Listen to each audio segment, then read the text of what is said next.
Hello दोस्तों, आपका स्वागत है जीआई अकेडमी में। आज हम इस वीडियो में बात करेंगे मध्य प्रदेश शिक्षक पात्रता परीक्षा माध्यमिक पात्रता परीक्षा वर्ग 2 के लिए क्या रहेगा सिलेबस और कितने पेपर होंगे, पेपर का पैटर्न कैसा रहेगा पात्रता परीक्षा के लिए। ओके, चयन परीक्षा के लिए मैं नेक्स्ट वीडियो में बना दूंगी। चलो तो देख लेते हैं। 150 क्वेश्चंस रहेंगे, एक ही पेपर होगा। ठीक है, एक ही पेपर होगा और 150 क्वेश्चन रहेंगे। परीक्षा की अवधि 3 घंटे का समय मिलेगा और एक क्वेश्चन 1 नंबर का रहेगा, ऋणात्मक मूल्यांकन नहीं रहेगा। एक बात का ध्यान रखें, ऑनलाइन एग्जाम होगा तो पेपर का लेवल टफ रहेगा, है ना। जैसे यूपी टेट और सी टेट क्वालिफाई करना बहुत ईजी होता था जब ऑफलाइन एग्ज़ाम होते थे, अब ऑनलाइन एग्ज़ाम हो गए हैं क्योंकि शिफ्टों में चलते हैं। तो बहुत सारे क्वेश्चंस ऐसे होते हैं कि मतलब उन्हें खुद ही बनाना पड़ता है। जो है ना, जो एग्ज़ाम सेटर होता है वही मतलब पेपर सेटर होता है, वो उसको खुद ही बनाना पड़ता है। मतलब कम से कम उसके जितने शिफ्टों में एग्ज़ाम होगा उतने शिफ्टों का पेपर बनाएगा वो। तो कहीं ना कहीं क्वेश्चंस, नंबर ऑफ़ क्वेश्चंस बढ़ जाते हैं। तो अभी जितने भी एग्ज़ाम हुए थे ऑफलाइन वाले, ठीक है ना, तो उसमें चल जाता था कि आप लोग मतलब अच्छे मार्क्स ले आते थे। लेकिन अब सीटेट थोड़ा सा क्वालिफाई करना मुश्किल हो गया है। इवन यूपी टेट का तो कोई नहीं, यूपी टेट का बहुत इजी रहता है तो सब लोग क्वालिफाई कर लेते हैं। लेकिन एमपी टेट ऑनलाइन एग्ज़ाम होगा तो कहीं ना कहीं थोड़ा सा दिक्कत हो सकती है, इसलिए प्रिपरेशन अच्छे से रखें। ठीक है, पहली बात। दूसरी बात, जो एग्ज़ाम होगा वो ऑब्जेक्टिव टाइप क्वेश्चंस होगा, एमसीक्यू बेस पे होगा। जिन जिन लोगों के पास आइडिया है तो कोई दिक्कत नहीं है कि कैसा एग्ज़ाम का पैटर्न होता है। जिन लोग अभी नए हैं, मैं उनके लिए वीडियो बनाया है मैंने। ठीक है, तो देख लेते हैं। हाँ, ओल्ड पेपर भी अपलोड कर दूंगी तो देख लेना, जिससे एक आइडिया हो जाएगा। अब आपको ना प्रैक्टिस बहुत करनी होगी, क्योंकि क्या होता है जब अपन ऑनलाइन एग्ज़ाम देने बैठते हैं तो वहाँ समय ही इतना नहीं मिल पाता है कि आप मतलब पूरा क्वेश्चन कर पाओ। जब आपकी प्रैक्टिस रहेगी तो ज़रूर आप सारे क्वेश्चंस कंप्लीट कर पाओगे।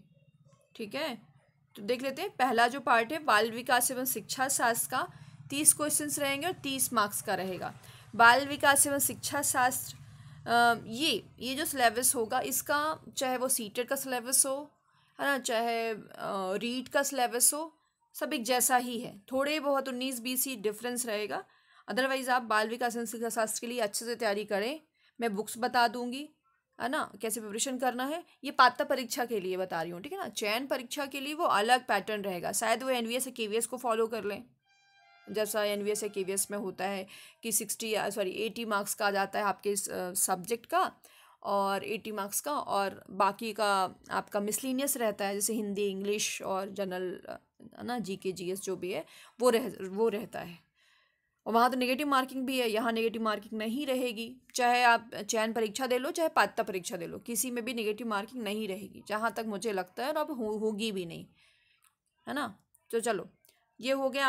आप बाल विकास एवं शिक्षा शास्त्र के लिए शॉर्ट नोट्स तैयार कर लें। बहुत सारे यूट्यूब पे चैनल्स हैं, वहाँ पे जो भी मैंने बता दिया है सिलेबस के अकॉर्डिंग आप एक छोटा छोटा नोट्स बनाएं, शॉर्ट नोट्स तैयार करें। जहाँ जो क्वेश्चन पूछे जाते हैं ना, उन क्वेश्चंस को आप मतलब उन टॉपिक पर क्लियर रखो, उन टॉपिक के कॉन्सेप्ट। अब हम सेकेंड और फर्स्ट लैंग्वेज की बात कर लेंगे। जो फर्स्ट लैंग्वेज में एक बात का ध्यान रखना, हिंदी लेते हो तो सेकेंड लैंग्वेज में आप हिंदी नहीं ले पाओगे, आप अंग्रेजी लेना पड़ेगा, संस्कृत या उर्दू में से कोई एक सब्जेक्ट लेना पड़ेगा, है ना। ये पात्रता परीक्षा में ही ये पैटर्न रहेगा, ठीक है ना। और इसमें 2 पैसेज आएंगे, है ना, और 15 नंबर का पेडागोजी आएगा। दो पैसेज आएंगे, उसमें कुछ ग्रामर पोर्शन के क्वेश्चंस हो सकते हैं और कुछ पैसेज से क्वेश्चंस हो सकते हैं। मैं नए पैटर्न की बात कर रही हूँ, मतलब जो आ सकता है पैटर्न, ठीक है ना, एग्जाम का पैटर्न पात्रता परीक्षा के लिए। 30 क्वेश्चंस रहेंगे, 30 मार्क्स का रहेगा, इसमें कोई बदलाव नहीं होने वाला मार्क्स के में, ठीक है ना।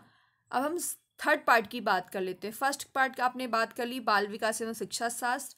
सेकेंड पार्ट की बात कर ली हमने लैंग्वेज फर्स्ट, जिसमें आपने हिंदी ले लिया या इंग्लिश ले लिया या संस्कृत या उर्दू में से कोई एक सब्जेक्ट ले लिया, जिसमें 2 पैसेज आएंगे और एक आपका रहेगा मतलब 15 नंबर की पेडागोजी रहेगी।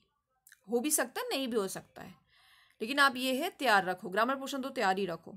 अब हम थर्ड पार्ट की बात कर लेते हैं, जिसमें सेकंड लैंग्वेज रहेगा हिंदी या अंग्रेजी संस्कृत। इसमें भी 2 पैसेज आएंगे और 15 नंबर की पेडागॉजी। 15 नंबर का मतलब पैसेज से क्वेश्चन रहेंगे, इसमें जैसे पैसेज से रिलेटेड क्वेश्चन रहेंगे और कुछ ग्रामर पोर्शन से रिलेटेड क्वेश्चन होते हैं। जैसे सीटेट का पैटर्न है वैसा ही रहेगा पात्रता परीक्षा का, ठीक है ना। अब हम बात कर लेते हैं गणित की। तो सीटेट की बात करें तो उसमें 2 ही पेपर होते हैं, एक सेकेंड पेपर और एक फर्स्ट पेपर। जो फर्स्ट पेपर होता है वो प्राइमरी वालों के लिए होता है। जो सेकेंड पेपर होता है उसमें जैसे जो साइंस है या मतलब जो बायोलॉजी बैकग्राउंड से बिलोंग करते हैं या मैथ्स बैकग्राउंड से बिलोंग करते हैं, उनको साइंस और मैथ्स दोनों को ही मिलाकर के क्वेश्चंस आते हैं। 60 क्वेश्चंस रहते हैं और 60 मार्क्स का रहता है, ठीक है ना।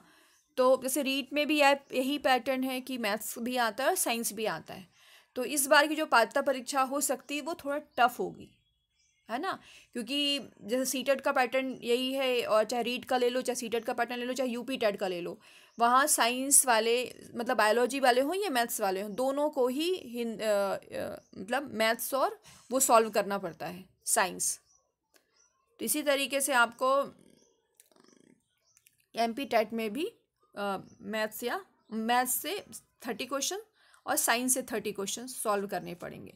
तो आप अभी जब तक आपका सिलेबस नहीं डिक्लेयर हो जाता तब तक जो सिलेबस दिया गया है उसी सिलेबस से आप तैयार रखें।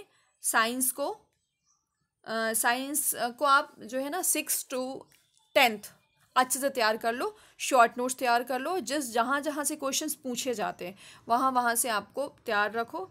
और जैसे जो मैथ्स के हैं, मैथ्स के लिए 3D हो गया, 2D स्ट्रक्चर्स हो गए, है ना, और उनसे रिलेटेड लॉजिकल रीजनिंग हो गई, जैसे चतुर्भुज हो गया, त्रिभुज हो गया, और बीजीए मतलब बीजीए गणित हो गई। इन सब से आपको मतलब एक कॉन्सेप्ट क्लियर रखोगे ना, तो जब एग्ज़ाम, देखो क्या है ना, इलेक्शन आने वाले हैं बहुत पास, तो एग्ज़ाम इंस्टेंटली होंगे और 15 या 20 दिन में आपके एग्ज़ाम हो जाएंगे। मतलब कभी जब भी कभी डेट आएगी ना तो एक से 1.5 महीने मिलेंगे, ज़्यादा एक भी बहुत मुश्किल से मिलेगा। इसलिए मैं बोल रही हूँ तैयारी अपनी इतनी मजबूत रखना है कि पात्रता परीक्षा क्वालिफाई कर लो। और है ना, क्योंकि देखो पात्रता परीक्षा क्वालिफाई नहीं कर पाओगे तो चयन परीक्षा में बैठ भी नहीं पाओगे। और जो लोग पहले से क्वालिफाई हैं तो उनके लिए बेनिफिट ही है कि चलो क्वालिफाई है तो कोई दिक्कत नहीं है, लेकिन जो क्वालिफाई नहीं किया है उनके लिए दिक्कत ही दिक्कत है, क्योंकि अब पेपर टफ होने वाला है। यदि सीटेट के अकॉर्डिंग बनाते हैं, या मतलब सीटेट और रीट का सेम ही है, ज़्यादा कुछ अंतर नहीं है, बस उसमें पेडागॉजी नहीं आती है, सीटेट में पेडागॉजी आती है। अब ये जो मुख्य विषय का हो गया है हिंदी या संस्कृत, इसमें जो है आपको इस वाले मतलब पात्रता परीक्षा में इन सबको आपको नहीं करना होगा। आपको सिर्फ 2 ही पेपर में से कोई एक पेपर चूज़ करने होंगे, जिसमें आपको साइंस बैकग्राउंड वाले ये पेपर चूज़ करेंगे, और जो सोशल साइंस वाले या इंग्लिश या हिंदी वाले ये इनमें से ये वाला चूज़ कर सकते हैं, या कि फिर ये वाला चूज़ कर सकते हैं। यदि जिन्होंने बीएससी करी है ना, बीएससी करी है, तो वो मैथ्स और साइंस दोनों चूज़ मतलब मैथ्स के क्वेश्चंस भी आएंगे और साइंस से भी क्वेश्चंस आएंगे। जिन्होंने बीए करा है तो वो एसएसटी चूज़ कर सकते हैं। और जैसे जिन्होंने लैंग्वेज लिया था जैसे हिंदी या इंग्लिश, मतलब है ना, जिनकी लैंग्वेज हिंदी और इंग्लिश है, जिन्होंने बीए इंग्लिश लिटरेचर से करा, वो एसएसटी लेंगे, ठीक है। चलो अब आगे और देख लेते हैं। माध्यमिक शिक्षा के लिए जो पात्रता परीक्षा होगी उसमें 50% लेके आना ज़रूरी है, और बाकी की जो यूआर से बिलोंग करते हैं या फिर अदर स्टेट से बिलोंग करते हैं उनको 60% चाहिए। कहने का मतलब ये है जो डोमिसाइल है, जिनके पास SC ST या OBC हैं, उनके 50% होने चाहिए। और जो यूआर वाले हैं, भले ही आप अदर स्टेट्स मतलब भले ही आप ST से बिलोंग करते हैं, लेकिन आप अदर स्टेट का आपका SC का सर्टिफिकेट है तो आप यहाँ मध्य प्रदेश में वैलिड नहीं होगा, ठीक है ना, इस बात का ध्यान रखें। तो 150 में आपको 60% के लिए 150 में आपको 90 नंबर लेके आने होंगे। और यदि आपने 50% वाले उसमें से बिलोंग करते हैं तो आपको 75 marks passing 75 number passing marks कहलाएंगे 50% में, ठीक है। मतलब 50 में आपके 75 नंबर, ठीक है ना, परसेंटेज में, और 60% में आपके 90 मार्क्स हो गए। और एक बात का और ध्यान रखना, जो EWS वाले हैं या OBC ST SC या दिव्यांग हैं, यदि वो 75 से लेकर 89 नंबर में क्वालिफाई करते हैं पात्रता परीक्षा में, तो वो जो आने वाली जो भर्ती होगी, सुपर MP-TET होगी या कि फिर जो भी चयन परीक्षा होगी, उसमें आप उसी कैटेगरी में अप्लाई कर पाओगे जिस कैटेगरी में आपने यहाँ पात्रता परीक्षा क्वालिफाई करी है। तो इसलिए मैं बोल रही हूँ कि आपको 90+ मार्क्स लेके आना, जिससे कि आपका मतलब ये ना हो ना कि बाद में रोड़ा वो हो कि रिजर्वेशन वाला कुछ इशू हो, है ना। इसलिए अच्छी से तैयारी करना है। और ऑनलाइन एग्ज़ाम में टफ आता है पेपर, है ना, क्योंकि बहुत शिफ्टों में चलते हैं ना, तो लोग क्वेश्चंस बनाने पड़ते हैं, प्रैक्टिकली बनाने पड़ते हैं। जैसे ऑफलाइन में एक दिन एग्ज़ाम हो गया, कोई दिक्कत नहीं, तो सबका सिमिलर आ जाता है। लेकिन यदि मान लो जो आपने आज एग्ज़ाम दिया, कल कोई दूसरा पर्सन दूसरे दिन एग्ज़ाम दे रहा है, तो वही क्वेश्चंस तो नहीं वो कर सकते ना, नहीं बना सकते ना सेकंड शिफ्ट में, सेकंड या थर्ड शिफ्ट या कि आने वाले दिनों के जो भी शिफ्ट में एग्ज़ाम होगा, नहीं बना सकते। इसलिए मान लो 17 या 18 या 19 शिफ्ट में एग्ज़ाम हो रहा है, तो कहीं ना कहीं सब में सबके जो क्वेश्चंस अलग अलग ही रहेंगे। तो यही है, देखो क्या करना है, आपको कॉन्सेप्ट क्लियर करना है। जितना कॉन्सेप्ट क्लियर हो जाएगा और प्रैक्टिस सेट लगा लोगे, तो आपको कोई भी नहीं रोक सकता क्वालिफाई करने में। लेकिन यदि प्रैक्टिस सेट नहीं लगाओगे और आपने कॉन्सेप्ट ही क्लियर करते रह गए और प्रैक्टिस सेट नहीं लगाए, तो फिर आप ये एग्ज़ाम क्वालिफाई तो कर लोगे, लेकिन ये लगेगा कि काश थोड़ा और मेहनत कर लेता तो कहीं ना कहीं मेरी स्कोरिंग अच्छी हो जाती। यही है, क्योंकि बहुत सारे क्वेश्चंस बनते हुए आप छोड़ देते हो। क्यों? क्योंकि आप कॉन्सेप्ट ही क्लियर करते रहते हो और प्रैक्टिस सेट नहीं लगाते। प्रैक्टिस सेट का मतलब ये है कि जब प्रैक्टिस सेट लगाओ तो एक टाइम डिसाइड कर लो कि इस टाइम पे हम इतने सारे क्वेश्चंस कंप्लीट कर लेंगे। आज के ज़माने में यदि किसी को नौकरी पानी है, तो कहीं ना कहीं उसकी स्पीड अच्छी होनी चाहिए, एक्यूरेसी होनी चाहिए। और एक्यूरेसी हो या ना हो, लेकिन क्वेश्चंस को समझने में उसको जल्दी मतलब रिकॉल हो सके, और साथ ही साथ में उसका क्वेश्चन पूरा हो सके। ये हड़बड़ अड़बड़ में नहीं, लो भैया पढ़े जा रहे हैं लेकिन आपको समझ में नहीं आ रहा है। जब जब आपका टाइम भागता है ना, तो फिर लगता है कि काश जो है हमने प्रैक्टिस सेट लगा लिया होता, तो ये नौबत नहीं आती। मैं बार बार इसलिए समझा रही हूँ कि आप जियो एकेडमी चैनल से जुड़े हुए हैं। और लोग जो पता है, जो बहुत लोग होशियार भी होते हैं, लेकिन होशियारी उनकी धरी की धरी रह जाती है क्योंकि वो प्रैक्टिस सेट नहीं लगाते, है ना। एक देखो, होशियारी एक अलग चीज़ हो जाती है, और जब आप एग्ज़ाम देते हो, तो वहाँ पे आपका प्रेजेंट जो है दिमाग, और आप कितना वहाँ पे अपना वर्क दे पा रहे हो, मतलब अपना दिमाग लगा पा रहे हो, वो बहुत ही मैटर करता है।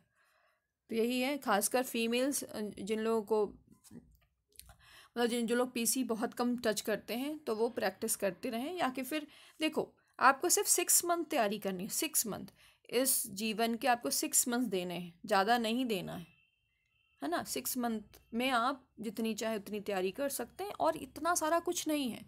आपके सब्जेक्ट से ही सारे क्वेश्चंस पूछे जाएंगे, है ना, कोई कहीं से ऊपर से तो आएगा नहीं।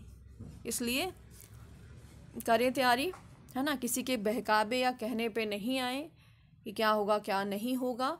बस आप पढ़ते रहो, जितना पढ़ोगे ना उतना ही अच्छा होगा। हाँ, और नोट्स ज़रूर तैयार कर लेना, है ना। मैं आप बता दूंगी तैयारी कैसी करनी है, बुक्स कौन सी लेनी है, ओल्ड पेपर भी अपलोड कर दूंगी, तो थोड़ा पैटर्न समझ में आ जाएगा, वो देख लेना। और हाँ, जो चयन परीक्षा होगी उसका पैटर्न NVS या KVS के अकॉर्डिंग हो सकता है, ठीक है। जैसे मान लो जो आपका सब्जेक्ट होगा वर्ग 1 का, वो 100 मार्क्स का रहेगा, ठीक है ना। बाकी के 50 क्वेश्चंस आपके मिसलिनियस से होंगे, Hindi, English, GK, GA, maths, इन सब से हो जाएगा, ठीक है ना। और उसमें भी आपके ग्रेड 2 में 150 के क्वेश्चंस हो सकते हैं, जिसमें 80 मार्क्स का रहेगा आपका सब्जेक्ट का, और बाकी का मिसलिनियस रहेगा, मतलब मेन सब्जेक्ट। मान लो जो BSc बायो से करा है, तो बायोलॉजी से क्वेश्चंस रहेंगे चयन परीक्षा में, और जैसे जिन्हें मैथ्स से करा तो मैथ्स में रहेंगे। अभी जहाँ तक ये लगता है कि सीटेट का पैटर्न जो पात्रता परीक्षा, मतलब जो सीटेट का पैटर्न है वही पात्रता परीक्षा में अप्लाई करेंगे इन लोग। फिर जैसे मतलब जो भी सिलेबस है बनाया है मैंने वीडियो, वही पूरा पैटर्न रहेगा, है ना। तो आप तैयारी करो, नोट्स बनाओ, ठीक है ना। चलो, थैंक यू।